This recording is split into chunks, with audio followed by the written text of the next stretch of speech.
Ngayong gabi, papasok ang ika-21 ng gabi sa buwan na ito. Ito yung tinatawag na huling 10 gabi, nalalabing gabi sa buwan ng Ramadan. Sadyang napakabilis ng pagdaan ng mga araw. Parang kailan lang tayo ay nag-moon sighting. Ngayon ay nasa ikatlong bahagi na tayo. Malapit nang mamaalam sa atin ang dakila pinagpalang buwan na ito. Bawat isa, tanungin niya ang kanyang sarili. Napakinabangan na ba niya ang mga araw, mga gabi sa buwan na ito sa gawaing ikalulugod ni Allah subhanahu wa ta'ala? Bawat isa, alam niya kung ano yung nagawa niya.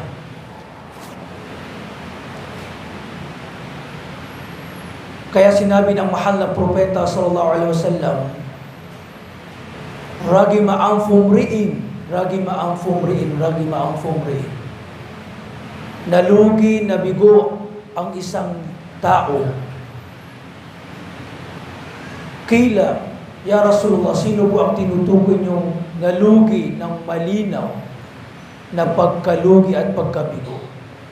Sabi ng Rasulullah, sino mang umabot sa kanya ang buwan ng Ramadan, subalit hindi sa kanya pinatawad ang kanyang mga kasalanan. Dumaan sa kanya ang buwan ng Ramadan. Dumadaan sa kanya ang mga gabi ng buwan ng Ramadan. Siya ay nasa mainam na panahon. Subalit, hindi niya sinamantala sa kung anong makakabuti sa kanya. Ni hindi siya humingi ng kapatawaran kay Allah subhanahu wa ta'ala mula sa kanyang mga kasalanan. Ito ang tunay na pagkabigo, pagkalugi, sabi ng Rasulullah sallallahu alaihi wasallam. Itong huling 10 gabi, mga kapatid, nandito ang pinakamainam. Ito na yung pinakamainam na mga araw at mga gabi sa buwan ng Ramadan. Ang mahal na propeta sallallahu alaihi wasallam na iulat ng ilang mga sahaba, maging si Aisha na kanyang asawa, sinabi niya, ang kalagayan ng mahal na propeta sallallahu alaihi wasallam kapag pumapasok itong huling 10 gabi, ay kanyang pinag-iigtingan, nagpupursige sa pagsamba na hindi niya ginagawa sa ibang panahon o sa ibang gabi. Lubos siyang nagpupursige sa pagsamba. Pinaglalaanan niya ng oras ang mga gabing ito sa pagsamba at sa pag-aabang sa Laylatul Qadr. Maging ang mga sahaba, ganito ang kanilang kalagayan. Ang mahal na propeta nagpupuyat sa gabi sa paggawa ng pagsamba. Naunawaan nila ang kainaman kung anong meron sa huling 10 gabi, lalo na kung maaabangan mo ang tinatawag na Laylatul Qadr. Isa pang hadith, ang mahal na propeta sallallahu alaihi wasallam kapag sumasapit ang huling 10 gabi, ahyal layl, binubuhay niya ang mga gabi sa mga pagsamba, lalo na sa pagtatahajjud, qiyamul layl. Wa ayqadha ahlahu, ginigising niya ang kanyang mga pamilya. Isang aral ang makukuha natin dito. Ginigising niya ang mga sahaba, ganun din, ginigising niya ang kanyang mga pamilya. Hindi lang sarili mo ang iniisip mo. Himukin mo ang iyong pamilya na magqiyamul layl, magbasa ng Quran, magdua, magdhikr.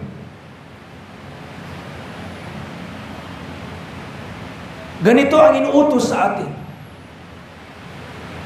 Responsibilidad natin ng ating mga pamilya na sila'y ating himukin. Huwag lang sarili natin ang ating iniisip. Huwag lang ang salvation ng ating mga sarili ang ating pinagtutuon ng pansin. Maging ang ating mga pamilya, inihimok din natin, tinutulak natin silang gumawa ng pagsamba. Ya ayyuhalladhina amanu qu anfusakum wa ahlikum nara. O kayong mga mananampalataya, ilayo ninyo, iligtas ninyo ang inyong mga sarili. Doon lang ba nagtatapos? Hindi. Wa ahlikum, pati ang inyong mga pamilya, mga mahal sa buhay, mga pamilya, lalo lang ng inyong mga asawa, mga anak, mula sa naglalagablab na apoy sa impyernong apoy. Ang mahal na propeta sallallahu alaihi wasallam, ganito ang kanyang kalagayan. Ginigising niya ang kanyang pamilya upang gumawa ng pagsamba. Naunawaan nila kung gaano kainam ang muling 10 gabi na ito.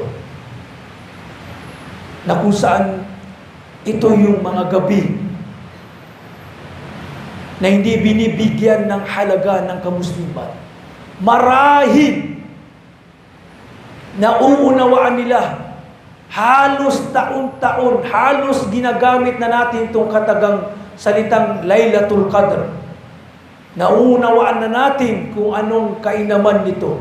Naisaulo na natin, pero hindi natin isinasa puso. Hindi natin binibigyang halaga. Hindi nakikita sa ating mga gawain. Tingnan nyo, isa sa sakit ng kamusliman. Kapag mga pagdiriwang ng mga kafir, New Year o ano pa man, nagpupuyat. Nagpupuyat.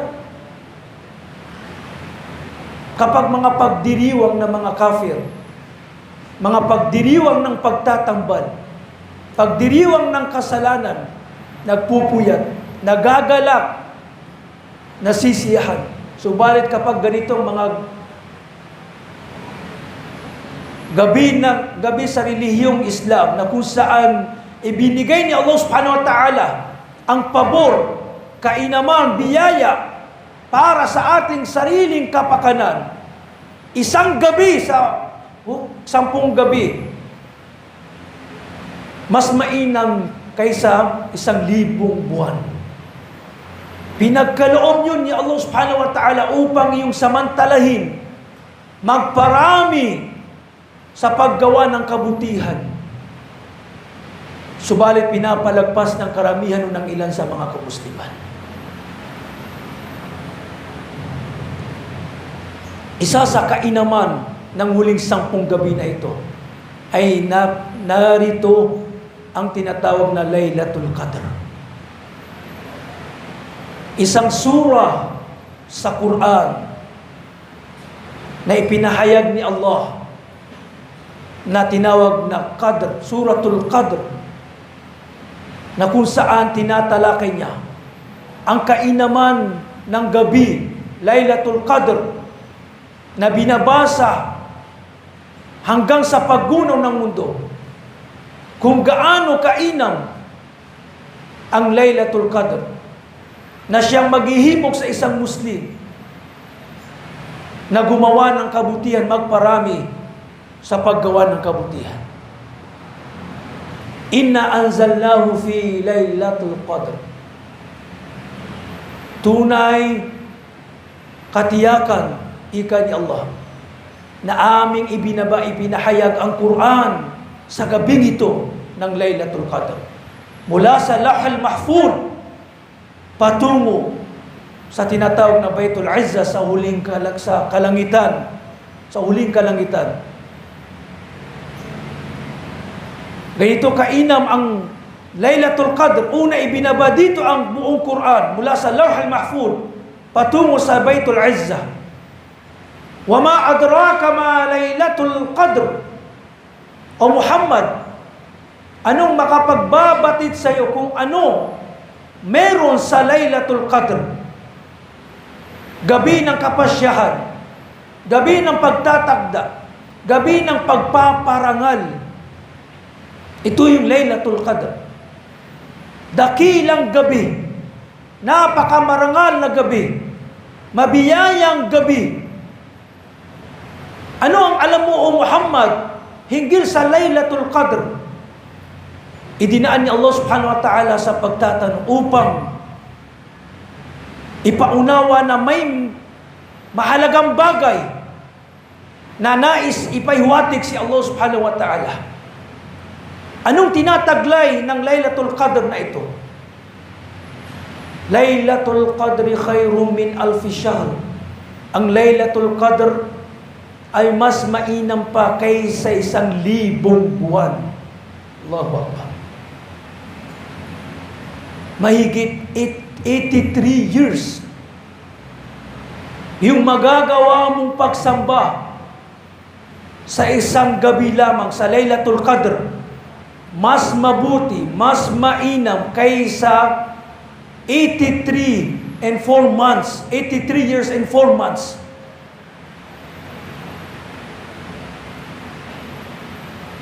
Gaano ka katagal dito sa mundo? 83 years na amal. Ganito kainam ang Laylatul Qadr. Gagawin mo lamang sa isang gabi. Aabangan mo lamang sa nalalabing 10 gabi ng buwan ng Ramadan. Yung magagawa mong pagsasala, mas mainam kaysa sa pagsasala sa 83 years. Yung dua, yung dhikr, yung sadaqah, yung pagbabasa ng Quran at iba pang mga pagsamba. Gaano ka magtatagal dito sa mundo? Sabi ng mahal na propeta, yung edad ng aking ummah, kadalasan ay mabay na 60 wa 70, ay sa pagitan ng 60 at 70 lamang nagkakaedad ang aking mga ummah. 83 years. Gagawa ka ng pagsamba. Yung magagawa mo sa isang gabi, mas mainam kaysa sa 83 years. Napakadakila, napakamainam. Na ito ang hindi binibigyang halaga ng karamihan sa atin. Laylatul Qadr khairun min alfi shahr. Tanazzalul malaikatu war-ruhu fiha min amri rabbihim. Bumababa ang mga anghel. Napakaraming mga anghel ang bumababa. Sa pamumuna ni Jibril alayhi salam. Ibinababa kasabay sa gabing ito, itinatakda ang mangyayari sa buong taon, sa isang taon. Fiha yufraku kullu hamrin hakim sa ibang ayat. Dito itinatakda ang mangyayari sa isang buong taon. Yung pagtatakda na isusulat sa talaan ng mga anghel mula sa Lawh al-Mahfuz. Itatakda, ipapasulat niya Allah sa kanyang mga anghel. Yung mangyari, yung mabubuhay, yung mamamatay, yung pagpapala, risk, mga karamdaman, ano pa mang mangyari.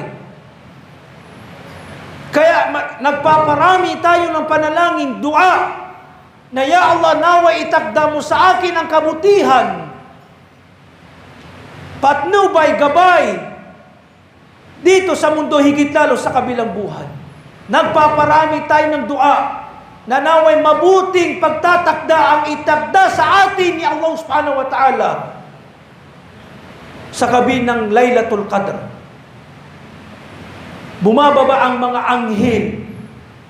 Napakaraming mga anghel ang bumababa sa pangunguna ni Jibril alayhi salam. Si Jibril, hindi siya bumababa maliban na lamang kung may kapahayagan.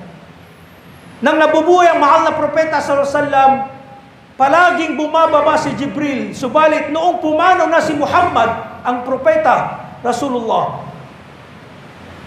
ay natigil na ang pagbaba ni Jibril. Bumababa lamang siya isang beses sa bawat taon. Kailan yun? Ang sa Laylatul Qadr. Lumilibot sila dito sa buong mundo. Tinitignan nila ang kalagayan ng mga Muslim. Dalada nila ang mga biyaya, pagpapala. Minamasdan ang mga tao, ang mga nagbabasa ng Quran, ang mga nakikiyamul layl, humihingi ng kapatawaran. Ano kaya kung madatnang ka na natutulog? Ano kaya kung madatnang ka na gumagawa ng haram? Ano kaya kung nadatnang ka na naglalaro lamang? Kabiguan. Kaya sinabi ng mahal na propeta sallallahu alaihi wasallam, sino mang maabutan niya ang Laylatul Qadr ay tunay na napagkalooban ng napakaraming kabutihan. At sino mang mapagkaitan ng Laylatul Qadr dahil sa kanyang gawain, base sa kanyang kaugaliang ginagawa, tunay na napagkaitan siya, mahrum, napagkaitan siya ng napakalaking pagbiyaya, pagpapala. Ang Laylatul Qadr, pinakamainam na gabi sa lahat ng gabi. Wala nang higit pang kainaman sa Laylatul Qadr.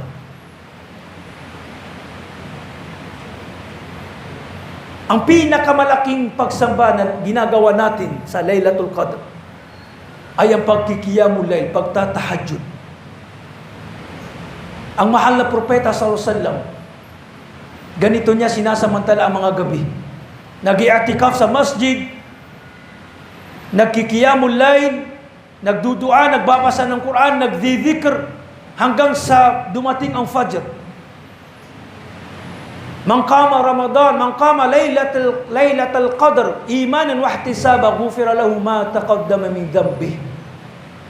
Sino mang itayo niya, itaguyod niya ang pagsasala sa gabi ng Laylatul Qadr na may pananampalataya, pag-aasam sa gantimpala ni Allah, ipapatawad sa kanya ni Allah ang lahat ng nauna niyang kasalanan. Bushra, magandang balita. Napakalaking gantimpala, napakalaking pabor. Magpupuyat ka lamang sa huling 10 gabi. Magsisikap, magsasacrifice ka lamang. Mapapasa iyo ang mga kainaman na ito. Ang kainaman na mas mainam kaysa sa 1,000 buwan. Isipin niyo yun. Noong unang panahon, alam ng mga sahaba kung kailan tatama ang Laylatul Qadr. Subalit sa ilang kadahilanan, inilihim sa atin ni Allah, itinago sa atin ni Allah subhanahu wa ta'ala. Dahil sa kanyang wisdom, karunungan. Sa huling 10 gabi, hindi natin alam kung saan tatama, bababa ang tinatawag na Laylatul Qadr. Ang isa sa wisdom ay upang magpursige, magsumikap ang isang Muslim sa huling 10 gabi na ito.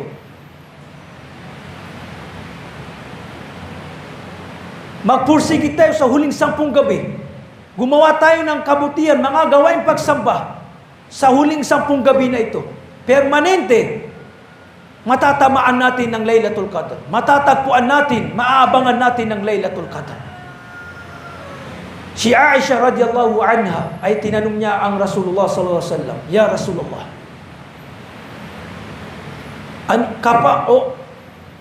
ano ang sasabitin ko kung aking matagpuan ng Laylatul Qadr?" Ano ang mainam na aking sasambitin kung aking man matagpuan, maabangan ng Laylatul Qadr? Isa sa sinabi ng Rasulullah, ang pagsasabi ng Allahumma innaka afuwun karimun tuhibbul afwa fa'fu anni. Ya Allah, ikaw ay palagi ang nagpapatawad at minamahal, ginugusto mo ang pagbibigay patawad, patawarin mo ako, Ya Allah. Ang pagpaparami ng dua, pagpaparami ng dua, nabanggit na sa huling gabi, ay papatawarin lahat ni Allah subhanahu wa ta'ala ang mga mananampalatayang nagbabalik loob at humihingi ng kapatawaran. At sa mga gabing ito, nililigtas ni Allah subhanahu wa ta'ala ang mga kaluluwa mula sa impyernong apoy tungo sa paraiso. Samantalahin natin sa dua na ibilang nawa tayo ni Allah subhanahu wa ta'ala mula sa makakaligtas mula sa impyernong apoy at makakapasok sa Jannatul Firdaus ni Allah subhanahu wa ta'ala.